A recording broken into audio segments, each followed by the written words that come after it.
Can you come here for a second? Let me ask you something kind of weird. How's your pleasure doing lately? How's your pleasure life? Are you not sure?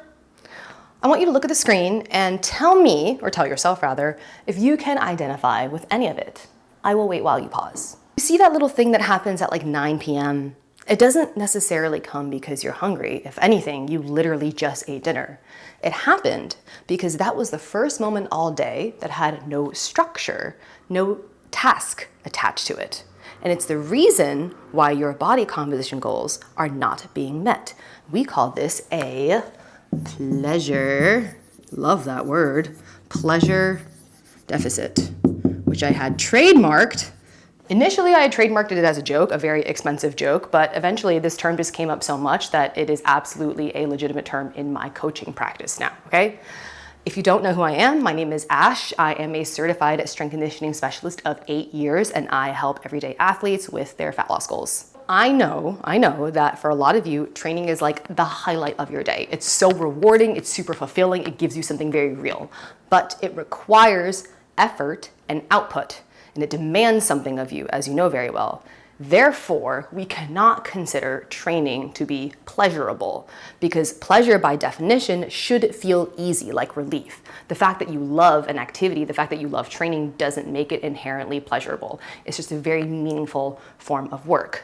The reason why these semantics matter is because the semantics of the word pleasure are what is going to help us identify what kinds of solutions are actually going to fill this pleasure deficit gap, okay?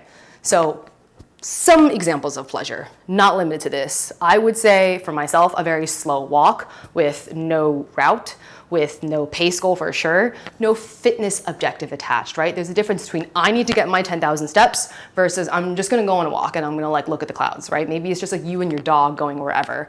Maybe it's like a sweet hot coffee beverage where you actually sit down with and taste it. Or maybe it's like music that moves you and that you can like listen to with your eyes closed, right? It's something that engages your senses to make it pleasurable and asks almost nothing of you in return.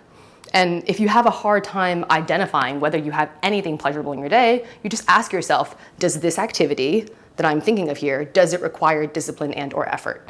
And if yes to either of those things, it might be rewarding, but it may not be pleasurable. Again, pleasure should feel almost effortless in the same way that reaching for junk food or reaching for highly caloric food tends to feel almost effortless. So based off of all of that information, a pleasure deficit is essentially a very distinct lack of daily pleasure in your life. If not daily, maybe weekly, okay? So what do we look out for? Symptom number one, as I mentioned earlier, is that compulsive, almost autopilot-like nighttime eating. It's like when you are not really hungry, but you need something sweet or textural or grounding. And then when you start to eat it, you might not even be fully present for it. You kind of just like check out, right? So maybe we call this autopilot eating, compulsive eating that we are not really present for. Symptom number two is harder to pinpoint, but it's essentially a general sense that something is missing, right? Even though your life looks good on paper, you train hard, you're pretty good at your job, you've got your routine locked down, maybe you have a hot boyfriend or a girlfriend, all objectively good things, but there's like a weird flatness underneath it all, right? It's like a vague restlessness. And you'd be surprised as to how many people and my clients and myself have fallen into this category and end up using food as a coping mechanism. So we can just call this like general restlessness, even though technically everything is good on paper. Okay, so let's take a stab at this so that you can stop using food as your copium, okay? So number one, we are going to go over something called an anchor meal. If you've already seen my anchor meal video, that's fine. This is gonna give you like a nice little review, okay? So an anchor meal is going to be a meal that you actually enjoy and make into a nice experience. I would typically recommend this to either be breakfast or even better lunch. If you can have a 20-minute lunch break near the sunlight with your food actually plated on a plate, if that's not possible, if you're at the office, it's okay. But at least turn off your phone, turn off your laptop, no distractions, right? So the anchor meals don't necessarily change what you eat, but rather it changes how present you are for it. And this is going to help preload some of that sensory satisfaction satisfaction that your brain goes loop-de-loop searching for at like 9 p.m., okay? So you're not trying to eat less. You are not trying to eat less. You're trying to actually feel and be present for what you're eating. Again, it is critical that your anchor meal actually tastes good. If you want a free downloadable that teaches you exactly how to do this, you can check out the link in the description, or you can sign up for my free newsletter. Number 2, we're gonna call this the daily pleasure ritual, DPR, okay? Daily pleasure ritual. So this is gonna be that one small non-food, purely for pleasure thing that goes into your day on purpose before the cravings hit. This is not another workout, this is not another task. For someone with your kind of schedule, most likely, it might look like just walking outside for a couple of minutes aimlessly, right? No podcast, no headphones, just kind of like noticing the space around you. Ultimately, a lot of what pleasure is about is utilizing your senses. So if you can pay attention to your surroundings, that'll actually do a reasonable job. The key, again, is that it is not productive. With this daily pleasure ritual, you are making a deposit into your daily pleasure account before that account bottoms out and you go reaching for Chips Ahoy, which I love, by the way. Tied to this ritual is like an action 2.5. So just making sure that you have an end of day work cutoff point. If you want to call it another ritual, you can.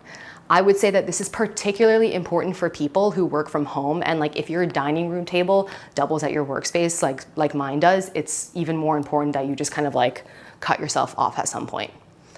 The danger zone, so to speak, is that transition from on to off. It's like the moment the last obligation of the day ends and you have like suddenly nothing in front of you. And without like a deliberate ritual or like a transitioner, that gap automatically gets filled with usually your phone, some scrolling, and then food in that order.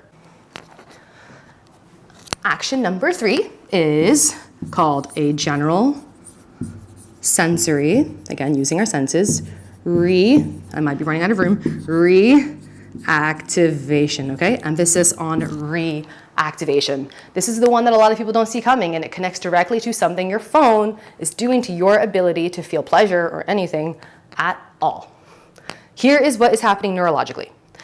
Every swipe, every notification, every algorithmically optimized video is engineered to deliver the fastest possible hit of novelty and stimulation. So your brain gets a tiny little dopamine smack, right, one after the other, and then it immediately needs another one. And over time, what this does, it raises your baseline stimulation threshold. So what used to feel good, like a morning walk or a cup of coffee or, you know, the actual taste of your food, it starts to feel flat in comparison, right? It's just not enough. So what happens? You end up reaching for your phone or you end up reaching for junk food. Okay, seriously though, I want you to notice how many people outside walking around in like New York City or wherever you are, they walk around with their headphones in, with a coffee in hand, while scrolling, while vaping, all at the same time. Versus like how many people are able to just sit on the train without an external source of plugged-in stimulation.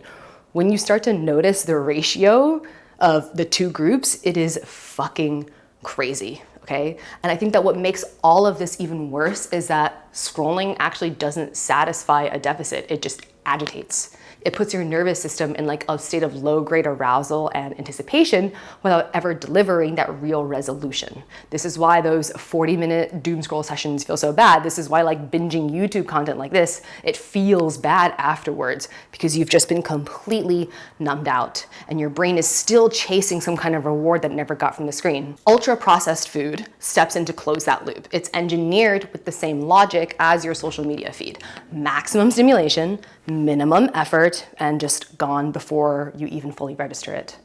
So back to sensory reactivation here, this is the process of slowly lowering that threshold back down. This means that we deliberately introduce moments of low stimulation, high presence experience into your day, and that you do have to tolerate the initial discomfort of them not feeling enough because they will feel that way at first. It's going to feel terrible, okay? That's what like all social media detoxes talk about. It feels terrible. It's not just social media though. It's like all of these different sources of stimulation, just taking a couple steps back from it, okay? It could just mean like eating a meal without your phone on, right? It's gonna make you feel fidgety and restless. Restless again? Oh, I erased it. It's gonna make you feel fidgety and restless again. And you just have to know that this is your body recalibrating so that you stop reaching for food as your entertainment. Whew. Okay, so hopefully I've been able to pinpoint some pain points for you. I know that you want to optimize and you want to track and you want to perform, but unfortunately, you're a human being, and human beings require pleasure to function long term. So if you do want to see this from like a weird productivity standpoint, you can. Whatever you need to do to frame it in your head to allow yourself to feel some daily niceness, some daily kindness, some goodness, please do that. Hey, I don't want to sell supplements to make money. If this was helpful, please, please, please support my YouTube channel by subscribing so that I can continue to make free content for your body comp goals in a way that doesn't require me to sell out. If you want more free resources, you can go ahead and leave your email in my newsletter link. I send out discounts for coaching. I send out free PDFs, free guides, and I also write a ton about this kind of stuff. Until then, I'll see you in the next one.